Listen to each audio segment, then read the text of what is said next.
एक महत्त्वाची बातमी येते आहे। शिवसेनेला अंधारात ठेवून नाणार प्रकल्प रेटला। तेलशुद्धीकरण प्रकल्पासाठी दिल्लीत मोठा करार। सौदी कंपनी बरोबर पेट्रोलियम मंत्रालयानं हा करार केलाय। नाणार प्रकल्पात सौदी कंपनीची 50% भागीदारी असेल। आता शिवसेनेच्या भूमिकेकडे त्यामुळे लक्ष लागलेलं आहे। शिवसेनेला अंधारात ठेवून नाणार प्रकल्प रेटण्यात आलेला आहे। दिल्लीमध्ये तेलशुद्धीकरण प्रकल्पासाठी मोठा करार करण्यात आला।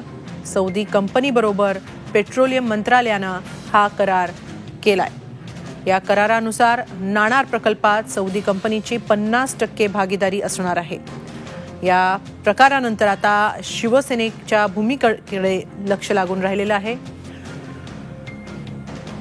नाणार प्रकल्प रद्द व्हावा अशी भूमिका शिवसेनेची आहे। मात्र आता शिवसेनेलाच अंधारात ठेवून हा नाणार प्रकल्प रेटण्यात आलेला आहे। दिल्लीमध्ये सौदी कंपनी बरोबर पेट्रोलियम मंत्रालयानं नाणार प्रकल्पासंदर्भात महत्त्वाचा करार केलेला आहे। या करारानुसार नाणार प्रकल्पात सौदी कंपनीची 50% भागीदारी असणार आहे।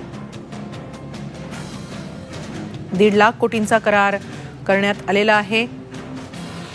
तेलशुद्धीकरण प्रकल्पासाठी दिल्लीत मोठा करार करण्यात आलेला आहे। सौदी कंपनीची यात 50% भागीदारी असणार आहे। शिवसेनेला अंधारात ठेवून नाणार प्रकल्प रेटला जात असताना आता शिवसेना या प्रकरणी काय भूमिका घेते हे महत्त्वाचं ठरणार आहे।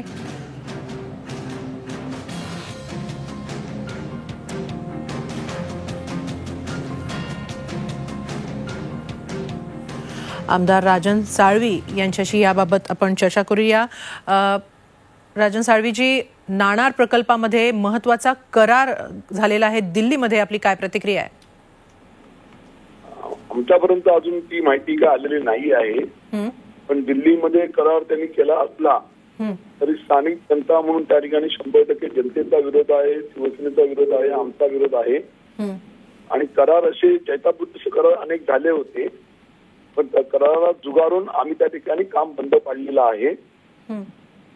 आणि करार झाला असला तरी त्या स्थानिक पातळीवरती एकही अधिकारी एकही यंत्रणा येऊ शकणार नाही, फिरू देणार नाही आणि प्रकल्पाचं काम चालू करून देणार नाही।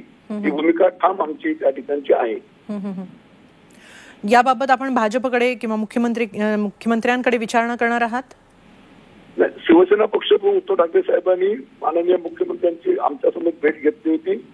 मुख्यमंत्र्यांनी आम्हाला आश्वासित केलं होतं, परंतु विश्वासात न घेता हा विषय त्यांनी केलेला आहे। शब्द त्यांनी दिला होता आम्हाला की आम्ही प्रकल्पाची माहिती घेऊ आणि मग निर्णय घेऊ, पण परस्पर दिल्लीमध्ये अशा तऱ्हेचं त्यांनी धोरण स्वीकारलं असेल तर त्या धोरणाचा आम्ही निषेध करतो।